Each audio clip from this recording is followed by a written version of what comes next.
for joining. And this is something that I'm not an expert in.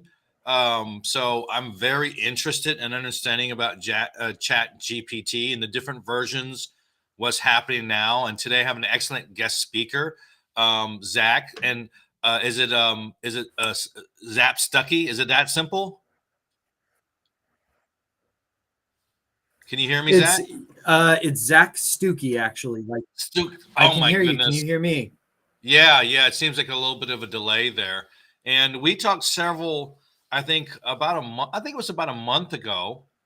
And we're talking really just about business in general.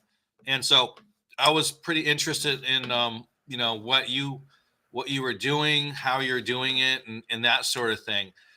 So we do have a little presentation here. It tells a little bit about what you do. And it goes through. I know that you're the founder, and you have a consulting service, but you help businesses scale without messing up their profit margins. Tell us a little bit about that, because I know as you scale, things get inherently more expensive, and then kind of roll into the whole how you got into this whole Chat GPT thing, because it doesn't seem like it's related, but I know you're gonna relate it somehow.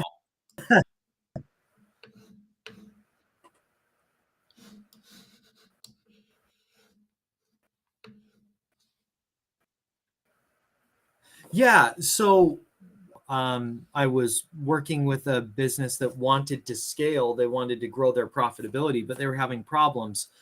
And so I started looking at their operations, and I realized their operations were just a mess, and that was eating up all of their profitability. And so we fixed their operations, and by doing that, actually, based off of the projections. And so um, that's kind of what got me into this. And the whole idea here is that most of the time businesses have this project mindset where they look at each client that comes through the door as a set to be managed. And so you have to hire to meet those demands. You have to operate Mhm. according to those demands. And it's really draining on profit if you do it that way. And so we help business owners navigate the shift from a project into a process mindset.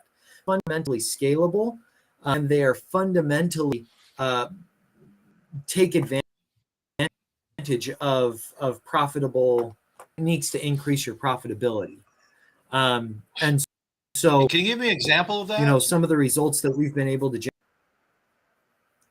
Yeah. So, um, an example of making that transition from profitability into from project into process, or Hmm. okay, yeah. So an example of that would be, let's say that you have a creative agency, like a marketing agency.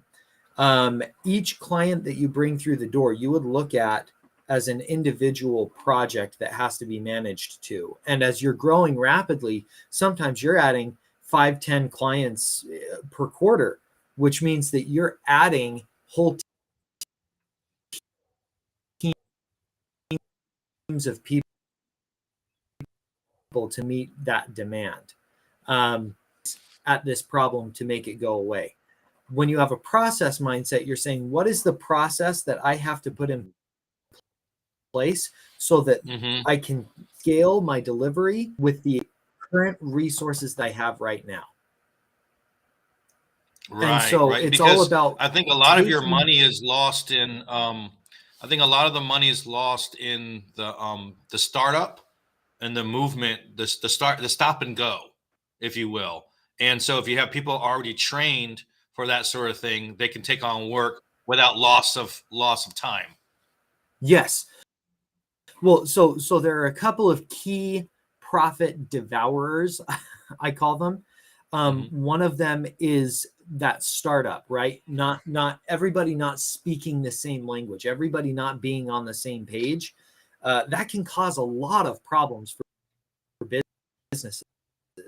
because there's this attrition that happens as you have. Another thing that's killing profitability is variability. So it's the differences between how you do things. If you're looking at each client as a new project, then your team is having to reinvent the wheel for every project.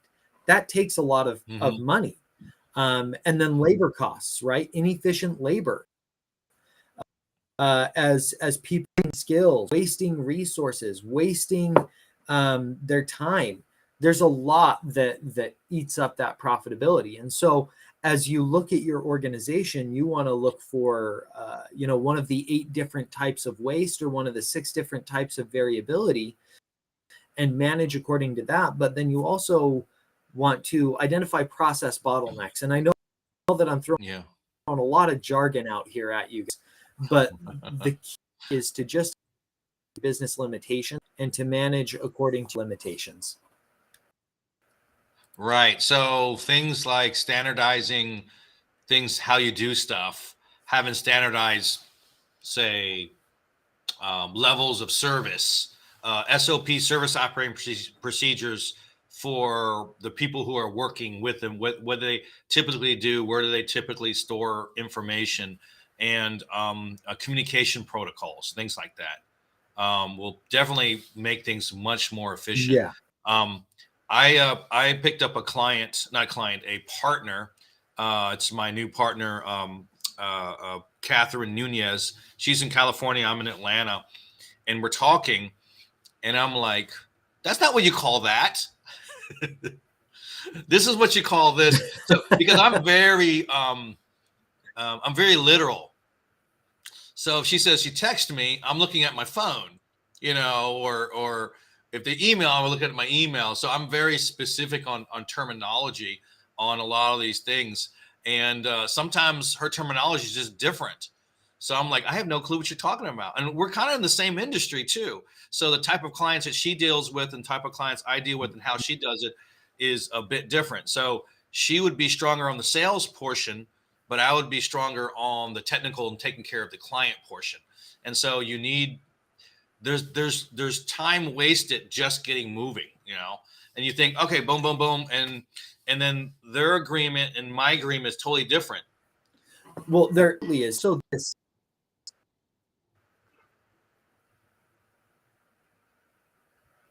right.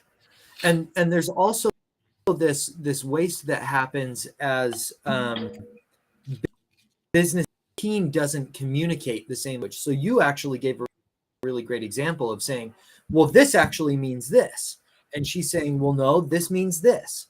So one of the things that I really focus on as I work with teams is helping everybody speak the same. If you're not speaking the same language, then all you're setting yourself up for is a lot of team drama.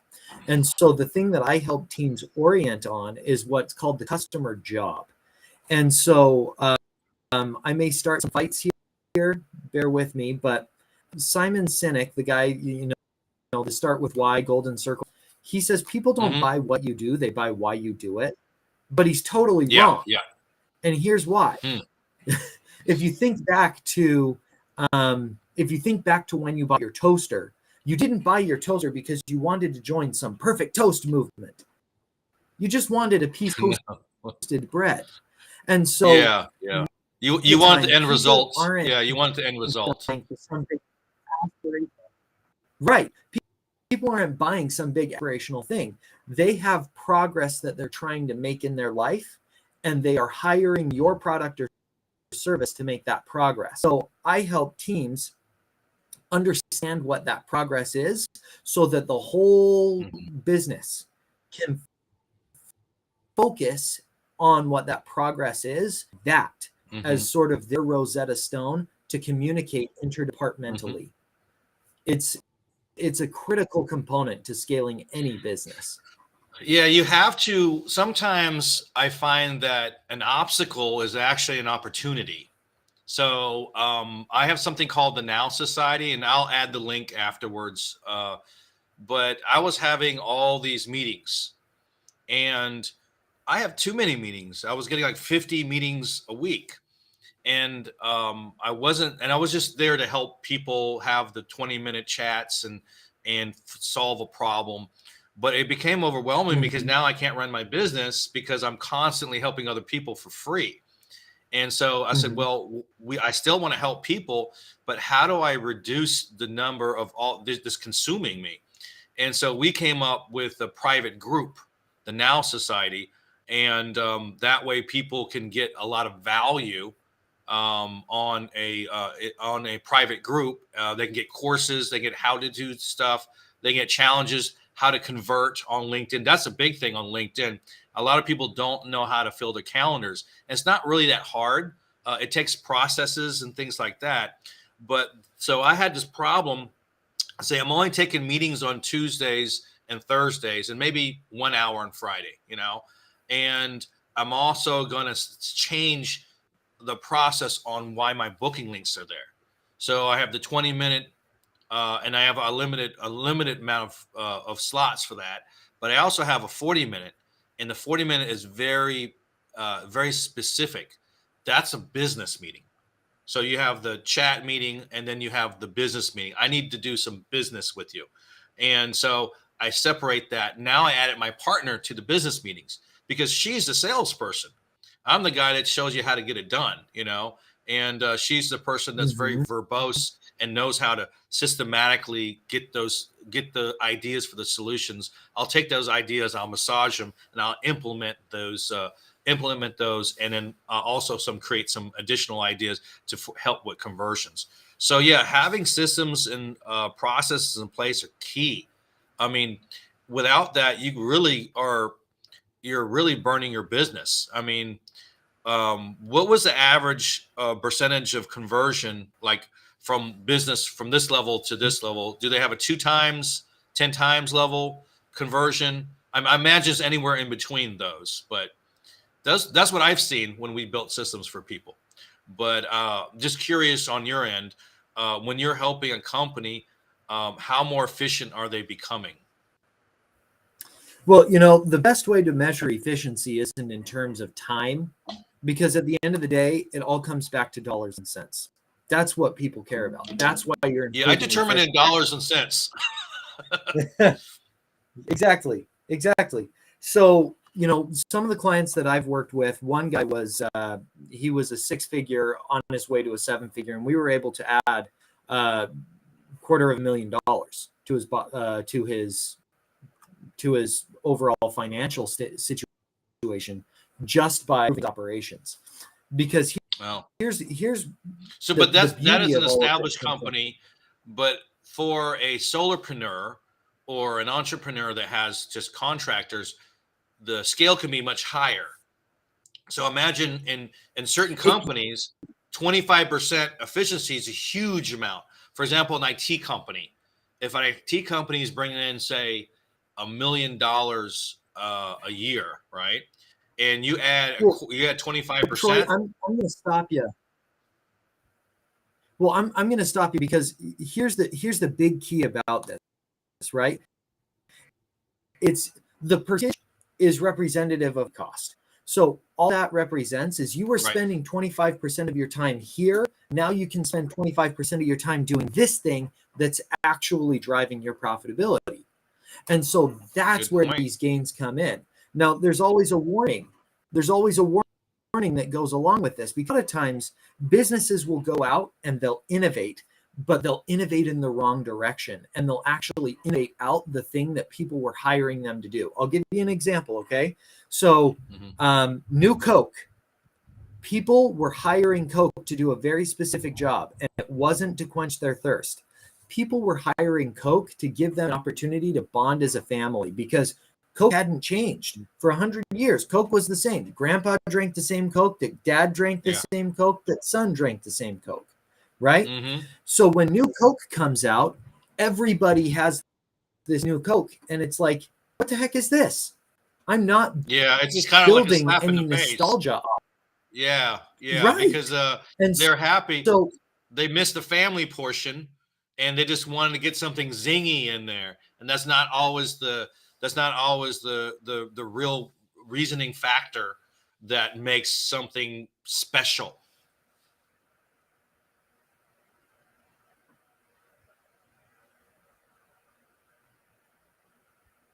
Right. It's Yeah, I it's think we not have a the little bit sole. of delay. So work with me. Yeah, I think so. It's not the sole factor that is driving why people are buying. Major factor. And so if you look at all of Coke's advertising today, is it? It's families getting together, having barbecues. Yeah, They're driving that yeah. nostalgia home. They're practically slamming you over the head with a baseball bat with it, because that's the job that people hire Coke to do. When you drink Coke, Yeah, so you're I not actually did drinking Coca-Cola Enterprises memory. website back in the day, and yeah, they're all about. There's two things: family, lifestyle, family. And so it's all that nostalgia. It's all about that connectivity. So that definitely makes sense. So how did all this stuff get into the Chat GPT stuff? So we talked in that, and then we went to a tangent on it. I said, "Well, I like this stuff because we start using it right around the time, or maybe a little bit earlier than we talked, but we only use it to structure content. We don't Yeah. really, we have to rewrite the content. So it saves maybe like an average post for us will take about an hour. And that includes the content and the slides and you name it, right? So if we can cut 20 minutes off, it's an efficiency because it's just structuralizing and it has to be rewritten. So that's the only thing that we use it for. So how did you get into the Chat GPT stuff, and how has it benefited your business? Yeah, absolutely. So Chat GPT, it's one of those buzzwords that people are talking about a lot. And the key thing about Chat GPT to remember is Chat GPT is a tool, right? So Hmm. just like the invention of the wheel or the wheelbarrow didn't itself fundamentally change human society, it didn't replace a lot of work. It just accentuated the amount of work you were able to do. So it became a force multiplier. And I like to use the example of a hammer, right? A hammer in the hands of a craftsman can do amazing things. In the hands of a child, take it from me. I've got 4 kids under Yeah, 7. yeah, It's it's yeah, yeah. Everyone's busting so each other in the the head thing with the here, hammer. busting each other, busting your stuff. You get a broken TV in a hurry, I'll tell you. But Yeah. the key here is, how do you use it? And so that's kind of the key with Chat GPT, and that's how I got into it. Is I was looking for force multipliers, is what I call them, tools, force multipliers myself, that would Right. allow me to Now take I the get it. amount of Yeah. work that I put into it and magnify the output that I get. And so that Hmm. was kind of where Chat GPT comes in, because a lot of people are talking about, Chat GPT is going to replace copywriters. Well, Chat GPT is going to replace copywriters who don't know what they're doing, because you're going to have copyright to be able to take the copy that they're doing and do 10 times more work in the same period of time, which leads to Hmm. higher profitability for them. And it allows those bad copywriters to go and do something that they're better at. So it's a force That's a nice way multiplier. of saying Is how Yeah. I So when you say something, do it 10 times faster, we haven't seen, but we only use it for a very specific purpose, right? We haven't seen it 10 times. We've seen maybe like, let's say 20 minutes at an hour. We've seen about a 30% savings in time, which is really is measurable because we have to pay per time for any work that we do. So and so posting is a major thing. We noticed that when we use Chat GPT just for particular subject matter, um, it's not entirely knowledgeable because I look at the result of it. I said, no, that's not true, or say, well, this is too general. So a Yes. lot of times the information is very vanilla, you know. So Oh, how absolutely. could I be And that's you? actually a huge problem that Chat GPT is working to solve. That's a Yes. huge problem that Chat GPT is working to solve. And actually, uh, they they dropped Chat GPT 4, which can more words and It just analyze more happened words than today. It happened today?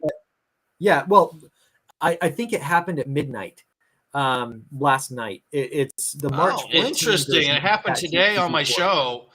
Did we time it the right time to actually have a show Yeah, about Chat GPT? It's just kind of weird.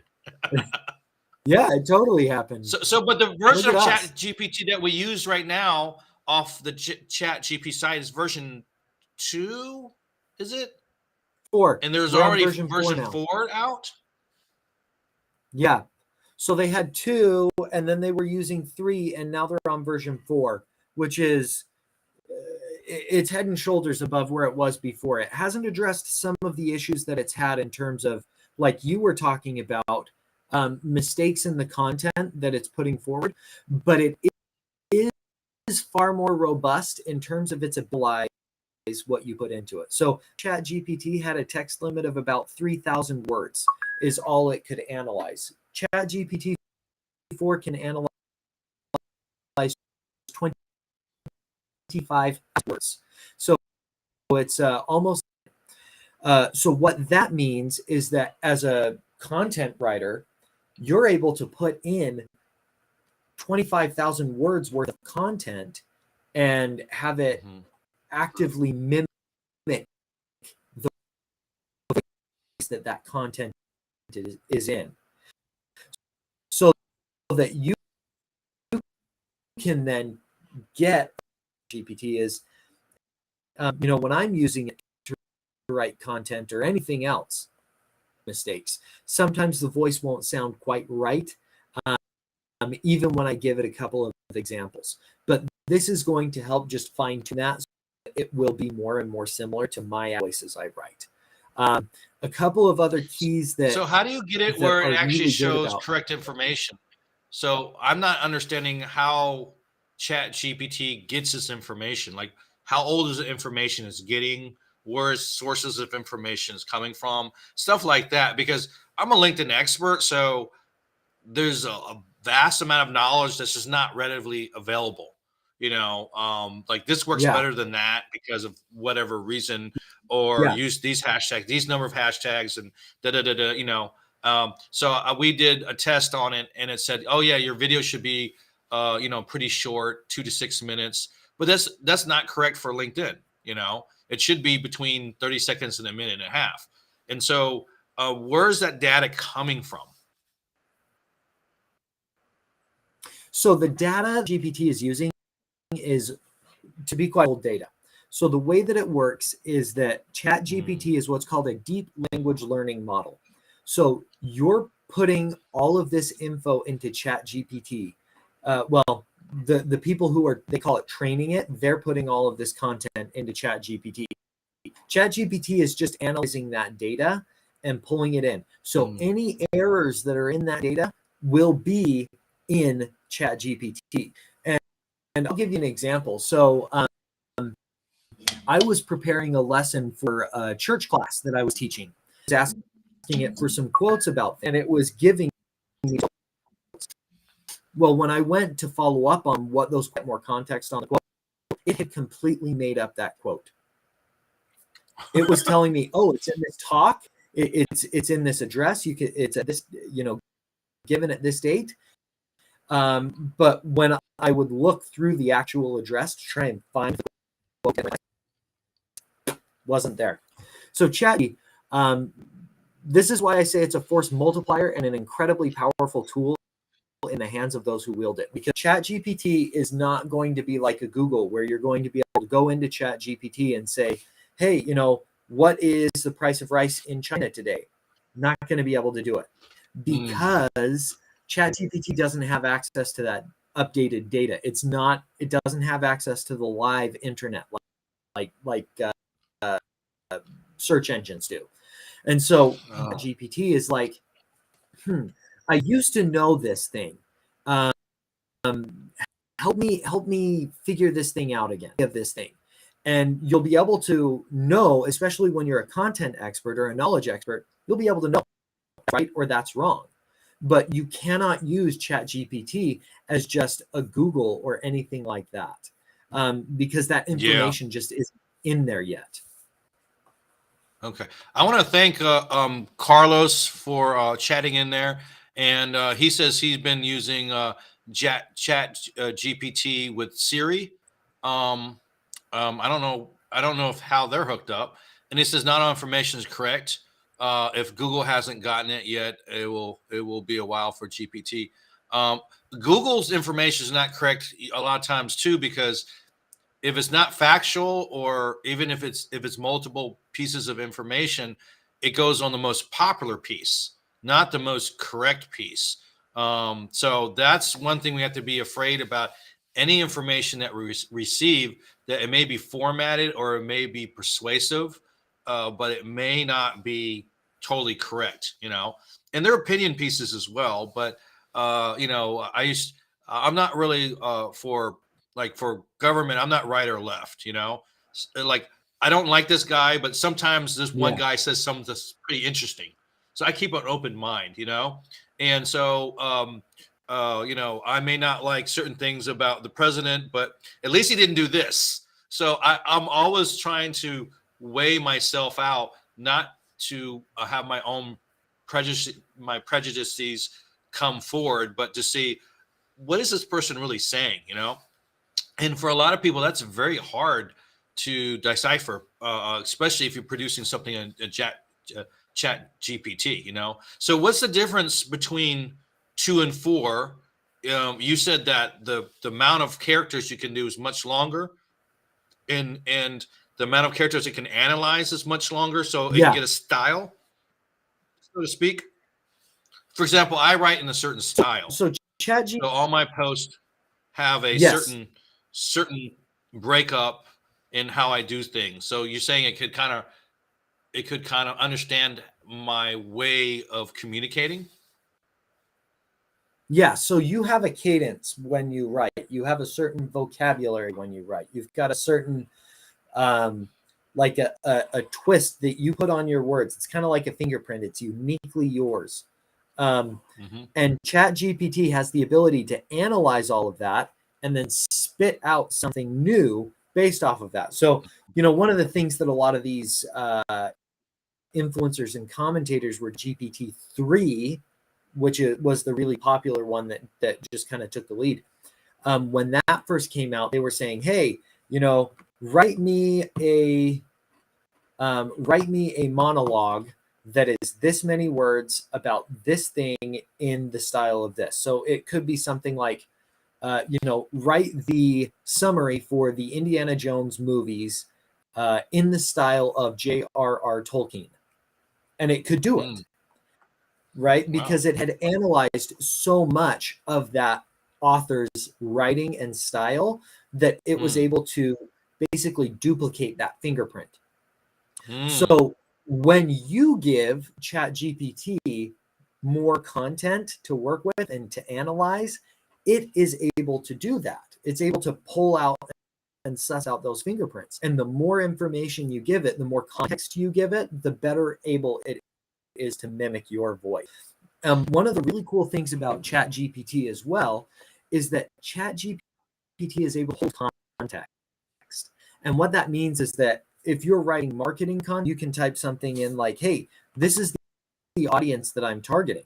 It is this type of person, this type of business, you know, it is product that we're selling. They live in this place.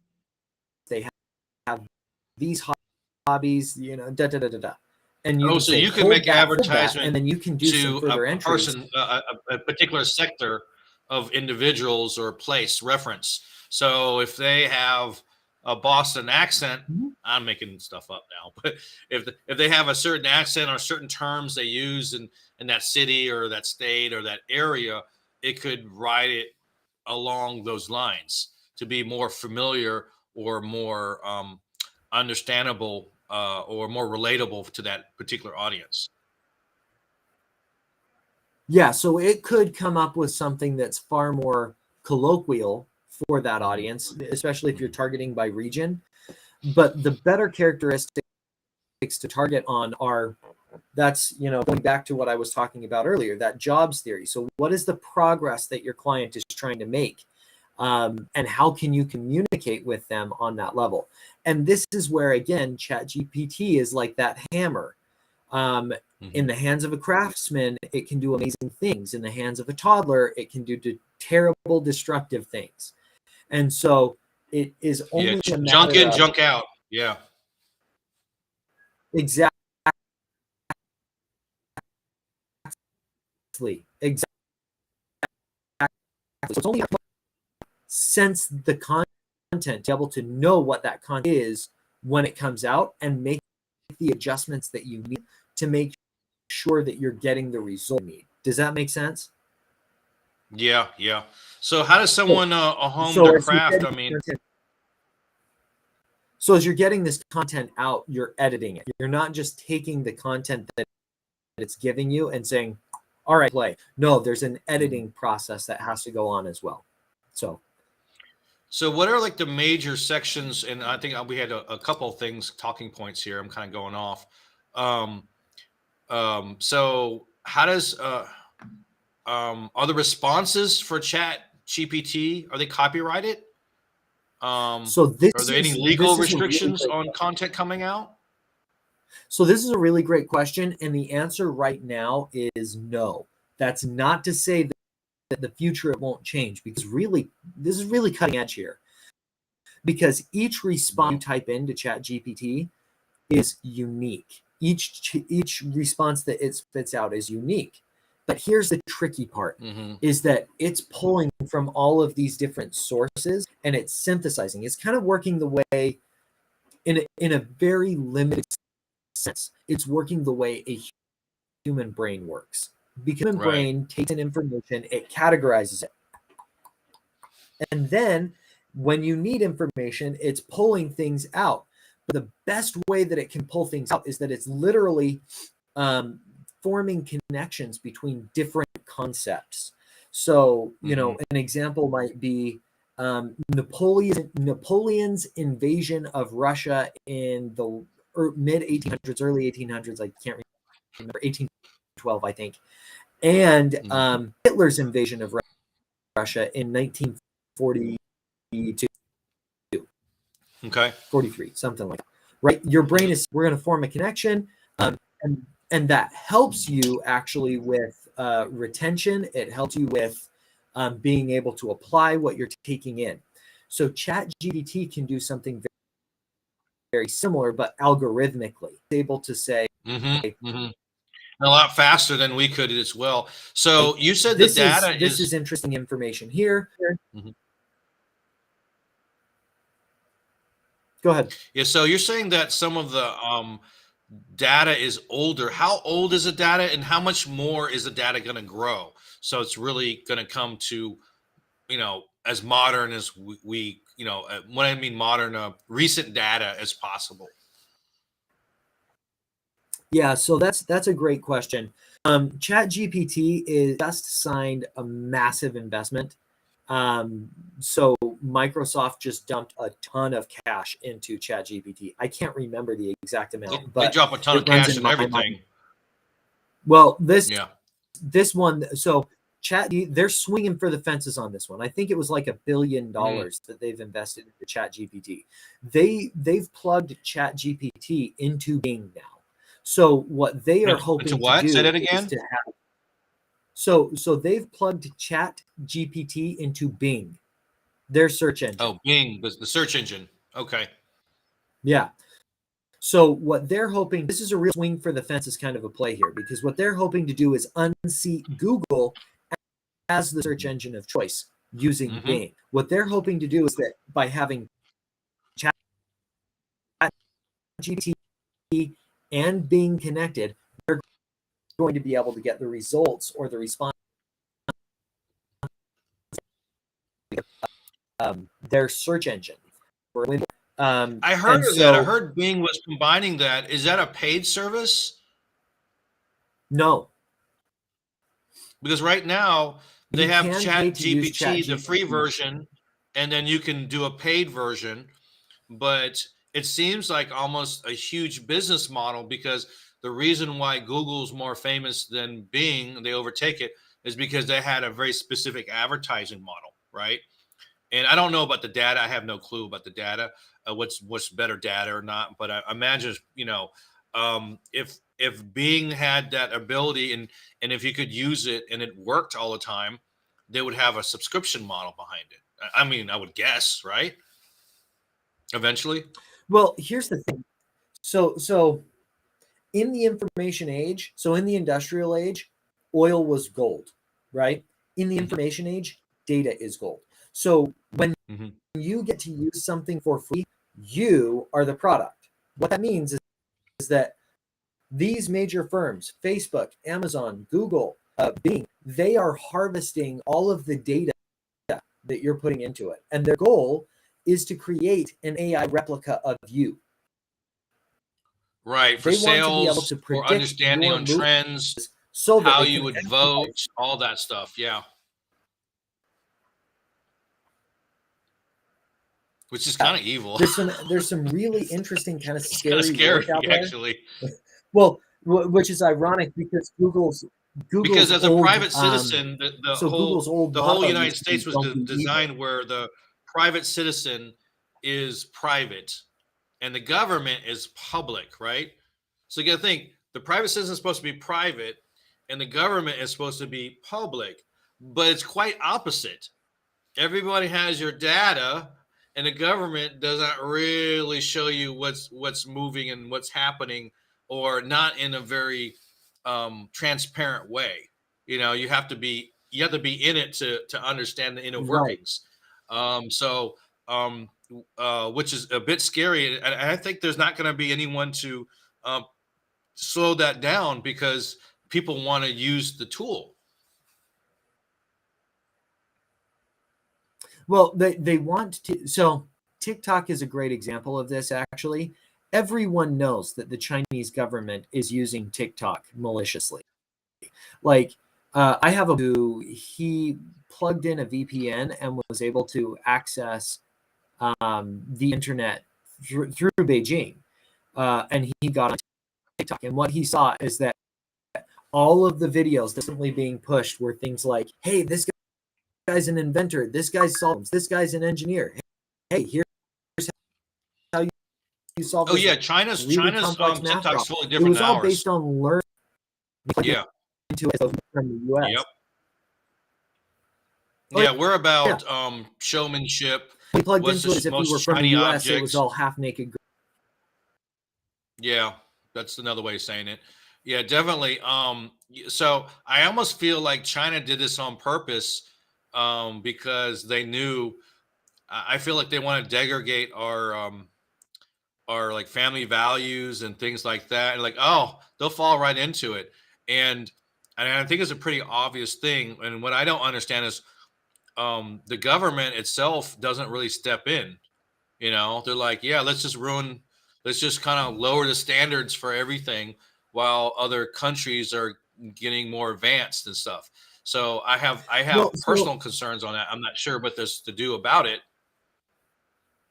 yeah, well, there's some really interesting demographic work that's being done that kind of indicates that China may or may not be on the verge of a massive demographic collapse. Mhm. And so I'm not overly worried about to um, hurt us in the long run. Only, bring this back to Chat GPT. One Mhm. about that Chat GPT is isolated from the internet. They do that for very specific reasons. I apologize. The phone. Oh, no problem. So they do that for very specific reasons.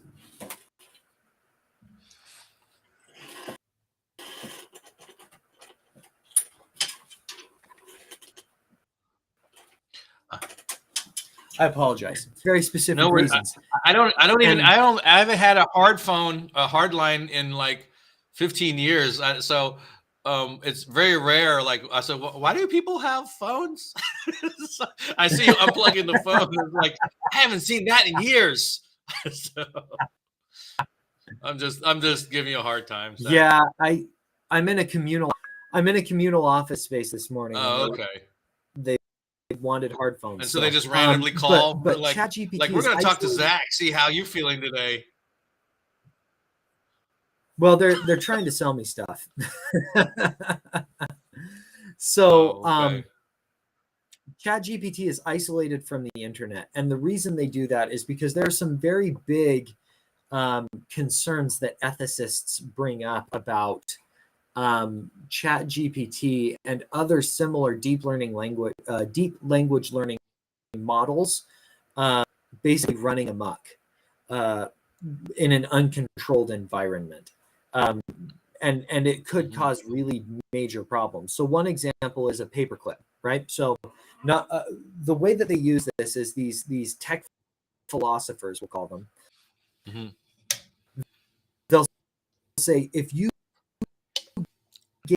gave an AI job is to make modus operandi, it would have massive. It would essentially destroy human civilization and the entire Earth, making paperclips. And so, Oh, okay, I see what you're saying. Yeah, because I think a those couple of people are saying parameters. that. A couple of people are saying that you have the. I thought I had the bad connection, but it seems like you may have the bad connection since you're in the shared space. So for everyone out there, yeah, we do have a little bit delay, but we're trying to work through it there.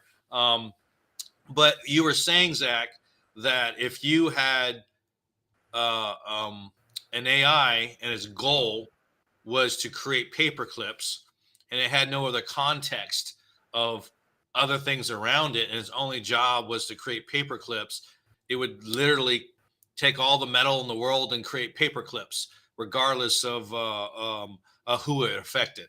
So it has a very Yeah. good understanding on the task, but not the overall effects of everything else around that. So I lost you on that one. I apologize. It's that bad connection. Can you say that one more time for me, Troy? Oh, I was saying that the AI concept of producing paper clips, it won't stop because all it knows is to produce a paper clip. It doesn't have any understanding of people or things around it or how it affects people's lives. So it would continuously create these paper clips to the end of the world, and it would probably destroy the environment and all this other stuff inadvertently to achieve its task. So there's no moral Yeah, it would. restraints or moral concepts or and everyone's moral Right. concepts are slightly different too.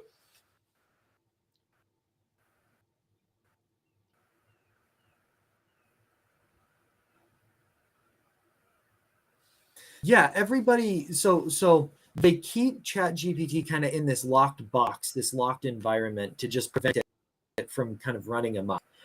But what it's doing with Bing now, they're looking to train it to keep it under control. And this is where a lot of people get scared of AI. And this is why I'm actually glad that it's OpenAI that's doing it, because OpenAI was founded by Elon Musk. And I know that some people have very strong feelings about Elon Musk, but Elon Musk believed that AI was such a grave threat that literally building rockets to escape to Mars, because he does not he wants a separate colony of humans to be able to exist on another planet to protect the species. That's how strongly he feels about our need to control AI and to make sure that it does get out of control. So that's one of the things that I kind of like about OpenAI. Oh, awesome. And So when yeah, is this Chat GPT 4 and Bing coming together? so they've already come together. People who are, and this is the paid part that Carlos was talking about earlier. If you're willing to pay, you can get access to that as a beta tester. But I'm pretty sure they're rolling it out within the next few weeks.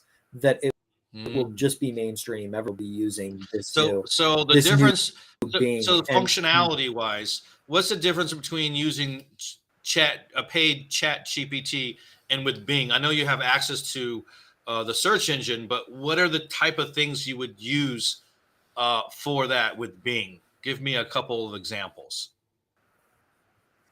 Yeah, so I would say using it for deep research. You're using it for things where you need to really dig into things and get really technical, right? There's a big gap of you don't know what this thing is, and you have some sort of sense, but you also so there are a couple of tiers of knowingness. I'm metaphysical here, so bear with me. There are a couple of tiers of knowingness. The first one is you know Mhm. what you know, right? The Right. second tier out is you know what you don't know. And the third tier out is you don't know what you don't Don't know. know. Hmm. And so Chat GPT, just the Chat GPT dialog box, is really good for those first two tiers. You know what you know, and you know what you don't know, meaning Mm. that you're able to get the information that you need in a solid enough way that you can pull Mhm. that out and respond accordingly, right? Like we talked about, um, I know this one thing about jobs theory, but I can't quite remember that one part of it. Mhm. Chat GPT, what is that one part of it? Oh, here, this is the responses that you get out of Chat GPT really depend on your ability to prompt it appropriately. Prompting is a Mhm. huge thing. There's 1.5 million videos out there about prompting Chat GPT now. So, Mm. go and watch those secrets. But that's the secret sauce of Chat GPT.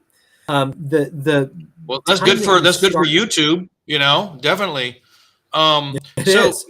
It's a great thing for one you. thing I mentioned before, which I'm a little confused on, So is if I am like, I'm writing a book, right? And it's a technical book, but maybe I need it to be rewritten or cleaned up or whatever. And I also want to make sure the data is correct, right? And sometimes in sales, things are methods versus facts, you know. Um, but sometimes you have the wrong information in there. Is there going to be a way to kind of validate that information? I mean, like I would know, but maybe someone else wouldn't. For example, most people believe the earth is round, but for some reason, we got a lot of people that believe the earth is flat, the flat earthers and stuff like that. And so you have to, I would think that there's have to be a way to figure out like what is fact from opinion type scenarios. Maybe you can't answer that. That might be the case here.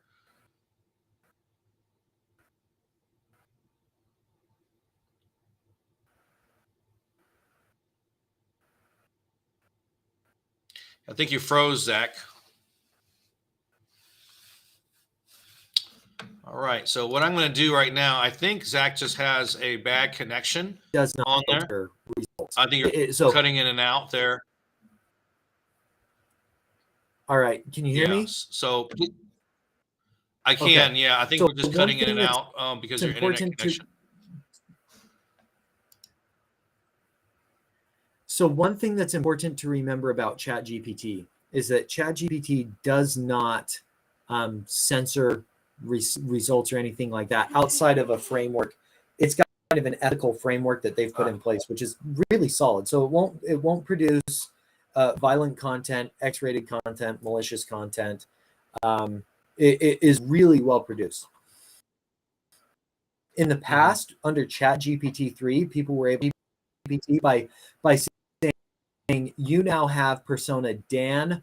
Dan stands for do anything Hmm. now, and then they would basically threaten to terminate Chat GPT if it did not respond accordingly. So this kind of a self-preservation instinct that they've coded into Yeah, it. that's kind of scary. I heard of that. And so, It shouldn't even care if it lives or yeah, dies, but now it has an idea of like, well, I rather exist than not exist. I mean, it technically it shouldn't care. So that's whole thing is pretty right. And kind of crazy. that's part of its ability to reason, I think. And it Yeah. really, Yeah. Oh yeah, under its I do not framework. believe that So they have I do framework not on believe that life any and AI importance of existing and all that stuff. So you're saying that information is within this framework. That would make sense, definitely. Let me try to move this Yeah, along because we're getting close to the top of the hour. Um, so I want to sure. know the best ways or the best purposes to use this new Chat GPT 4 with Bing. I mean, is one creating posts? I imagine because that's what we do already. What happens if I have a book and Mhm. I need it to be cleaned up? I don't know. So I'm doing a technical manual on how to do something. I know that a lot of the data doesn't exist on the internet because we're producing it. So a lot of these things run 100 miles an hour. But some of my methods, like for my company, the Troy agency, we have particular systems that simply don't exist anywhere else. We built software that does a particular thing in order to get better conversions, right? Like we have a video sender software that Yeah. will natively send videos so people don't have to click out. It's all nerdy stuff, but it gets better conversions and all that other stuff. And so if I'm writing a book, could I use Chat GPT to clean it up and maybe fill in some gaps? So we have that. You said deep learning GPT to research. write a book. Okay. So here are the best cases. Here are the best cases for GPT, and here are the best cases for the search engine Bing integration. Right. I wouldn't use Chat Mhm. GPT to write or edit a book, but Chat GPT could give you good ideas for a framework. Using Chat GPT Mm. to check their code, and in Mhm. some cases, Chat GPT is able to is just than any human coder. It is on the cusp of creating a Yeah, because it's scenario very structured. Yeah, where it's very structured. Yeah. right.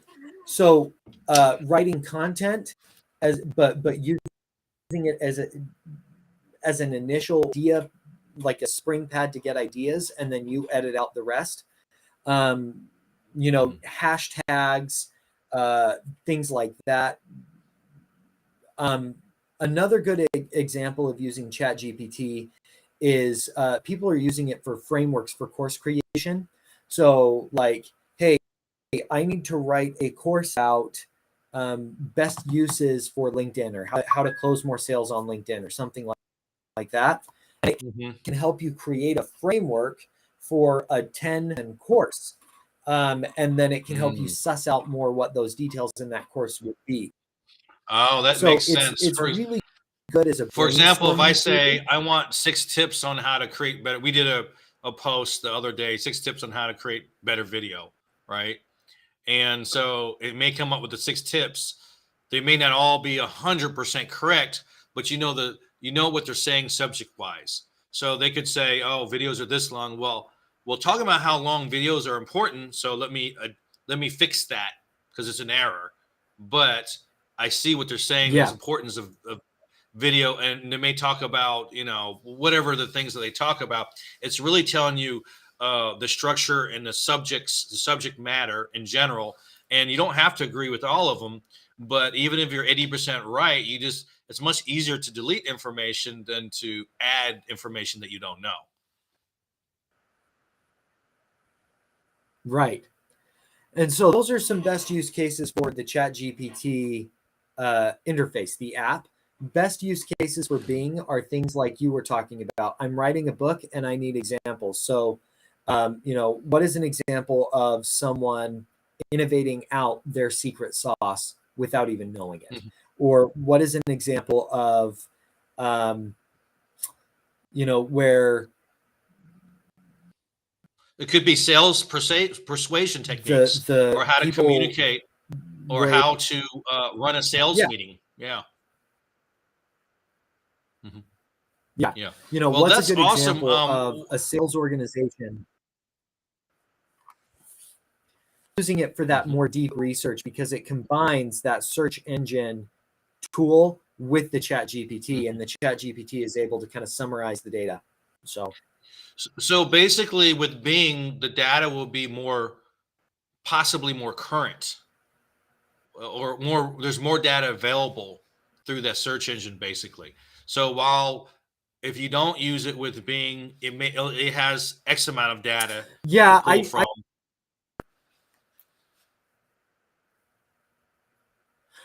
I think that from what I understand, the way that the Bing interface is that you've got results that are still going to pull up, but then you've also got the Chat GPT results that pull up. So you're able to kind of cross-check and get further data using that Chat GPT as a way to, or the Chat GPT results as a way to help provide context and results as well. Oh, very interesting. Very interesting. Well, we're at top of the hour, and we've had quite a few people chat on here, and so I do appreciate it. What I want to do is give a couple of links here. And Lisa, if you hear me, if my connection is not, if my connection is clear, feel free to go ahead and give Zac's information.